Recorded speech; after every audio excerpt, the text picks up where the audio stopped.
धीरेन्द्र कुमार शतपथी ओडिशा जनसेवा संगठन संयोजक। आज जो कार्यक्रम होता है कौन कि कार्यक्रम था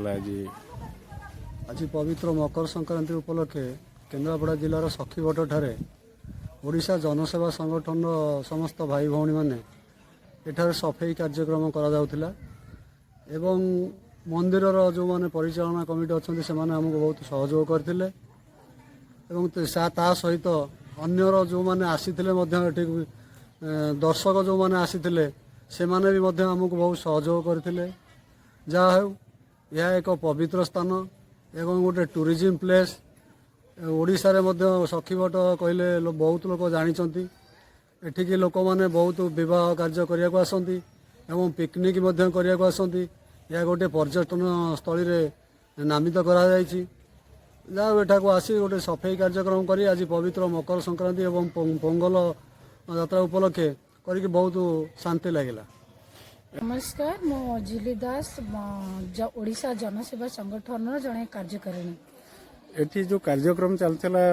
कौन ये कार्यक्रम चलता से संपर्क आज जो कार्यक्रम थिला सफेई कार्यक्रम थिला ओडिशा जनसेवा संगठन गोटे सामाजिक संगठन आउ तार मुख्य उद्देश्य थिला परिवेश केमती दूषित होची जो आज जो सखीबट ठारे केन्द्रापड़ा जिले में जो सखीबट अवस्थित तार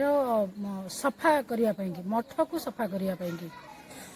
ये जो मठ सखीबट कहते ये मठ संपर्क कौन जानी मठ संपर्क मो ज्ञानतरे जेतिकी अच्छी ये बहुत पुरातन मठ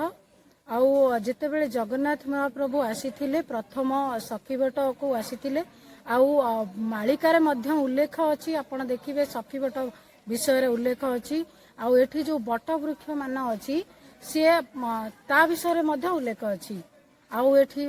विवाह हुए व्रत हुए जेतिक शुभ कार्य एठी मध्य करा जाए। मो विकास स्वाई ओडिशा जनसेवा संगठन आभार आज जो कार्यक्रम होता संपर्क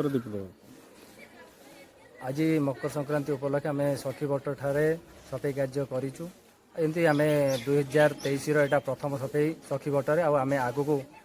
पूर्व बहुत सफाई भी ये करूँ आम एठी आम पिला 15-20 भाया पिला हे आम नहीं सफाई कार्य लगी एठिकार ग्रामवासी मैंने आसी आमको बहुत सहयोग करते संपूर्ण रूपे सहयोग करते।